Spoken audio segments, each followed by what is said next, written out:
Hi అండి. నేను మీ Anitha. So, ఈరోజైతే నా కిచెన్‌లో మీ అందరికీ కూడా ఒక మంచి రెసిపీ అయితే చూపించబోతున్నానండి. కర్రీ రెసిపీ అనమాట. అది కూడా నెత్తళ్ళు టమాటా కర్రీ అనమాట. సో, దీనికోసమైతే ముందుగా నెత్తళ్ళని తీసుకొని క్లీన్ చేసుకోవాలండి. క్లీన్ చేసుకోవాలంటే దాని తల, తోక కూడా తీసేసుకోవాలనమాట. తోక దగ్గర కొంచెం కట్ చేసేసని తల దగ్గర కూడా కూడా కొంచెం తీసేయాలనమాట. తీసేసి నీట్‌గా నేను వీడియోలో చూపించిన విధంగా అయితే క్లీన్ చేసుకోవాలండి. చూస్తున్నారు కదా!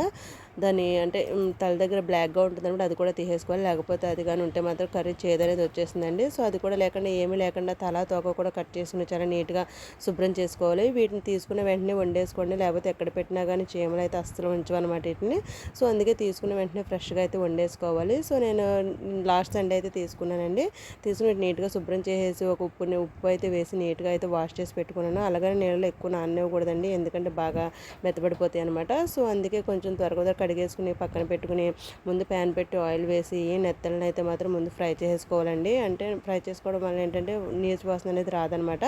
ఆయిల్లో ఫ్రై చేసుకుని పక్క తీసి పెట్టుకోవాలి. ఇంకా అదే ఆయిల్లో కొంచెం ఆయిల్ వేసి ఉల్లిపాయ పచ్చిమిర్చి వేసి ఫ్రై చేసుకోవాలండి. పసుపు ఉప్పు వేసి నీట్గా ఫ్రై చేసుకోవాలి. అవి కొంచెం ఫ్రై అయిన తర్వాత అల్లం వెల్లుల్లి పేస్ట్ వేసుకోవాలి. చూస్తున్నారు కదా, వీడియోలో చూపించిన విధంగా అల్లం వెల్లుల్లి పేస్ట్ వేసుకుని తర్వాత టమాటా ముక్కలు మనం ముందుగా కట్ చేసి పెట్టుకున్న టమాటా అయితే వేసుకోవాలండి. నేనైతే 3 పెద్ద పెద్ద టమాటాలు అయితే తీసుకున్నాను. సో, అవి కూడా కొంచెం మగ్గిన తర్వాత అందులో సరిపడినంత కారం వేసుకోవాలండి. నేనైతే 2 టేబుల్ స్పూన్ అయితే కారం వేసాను. కారం వేసుకుని సరిపడిన వాటర్ పోసుకోవాలి.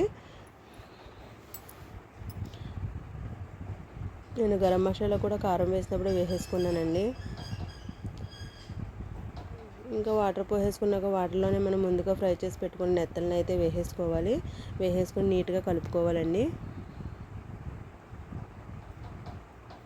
సో, చూస్తున్నారు కదా, ఫైనల్గా ఇంకా కొత్తిమీర వేసేసుకుని ఇంకా మూత పెట్టేసి మనం కర్రీని అంతా ఒకసారి కలుపుకుని మూత పెట్టేసి కర్రీని ఉడకనిస్తే సరిపోతుందండి. చాలా ఈజీగా త్వరగా అయిపోతుంది అనమాట.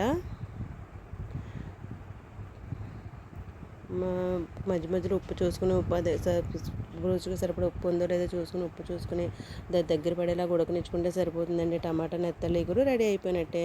కావాలంటే మనం పులుసు కూడా పోసుకోవచ్చు. ఇగురు కావాలనుకుంటే ఇగురు పోసుకోవచ్చు అండి. చాలా బాగుంది, చాలా టేస్టీగా ఉంది. మరి మీరు ఇప్పటివరకు ఇలా ట్రై చేయకపోతే ఒకసారి ట్రై చేసి చూడండి. టేస్ట్ అయితే మాత్రం చాలా బాగుంది. చాలా త్వరగా కూడా కుక్ అయిపోతుంది అనమాట. ఓకేనా?